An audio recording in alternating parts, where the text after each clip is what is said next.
মূলত ৩ স্তরের আকাশ প্রতিরক্ষা ব্যবস্থা রয়েছে ইসরায়েলের। স্বল্প, মধ্যম ও দূরবর্তী যে কোনো ক্ষেপণাস্ত্র ইসরায়েলের মাটি স্পর্শ করার আগেই আকাশেই ধ্বংস করে দেওয়ার ক্ষমতা রয়েছে দেশটির। এতদিন ধরে এমনই গৌরব নিয়ে চলেছে ইসরায়েলি প্রতিরক্ষা বাহিনী, কিন্তু সেই অহংকার মুহূর্তে মাটির সাথে মিশিয়ে দিয়েছে ইরানের হাইপারসনিক মিসাইল। শুরুতে সাধারণ মিসাইল দিয়ে হামলা চালিয়ে তেমন সাফল্য না পেলেও সুপারসনিকের জাদুতে এবার তছনছ হতে শুরু করেছে ইসরায়েলের সাজানো বাগান। দেখে নেই হাইপারসনিক মিসাইল কি, এটি কিভাবে কাজ করে, কেন আধুনিক আকাশ প্রতিরক্ষা ব্যবস্থাও হাইপারসনিকের কাছে মার খাচ্ছে।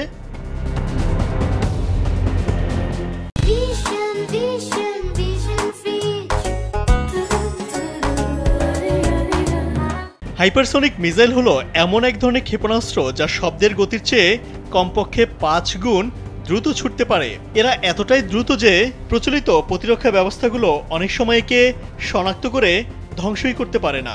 প্রশ্ন হলো, কত দ্রুত ছুটতে পারে এই হাইপারসনিক? শব্দের গতি যেখানে ঘন্টায় ১২৩৫ কিলোমিটার, সেখানে হাইপারসনিকের গতি ঘন্টায় ৬১৭৪ কিলোমিটার বা তার চেয়েও বেশি। একটি হাইপারসনিক মিসাইল ১০০০ কিলোমিটার দূরের লক্ষ্যবস্তুতে মাত্র ৮ থেকে ১০ মিনিটে পৌঁছে যেতে পারে।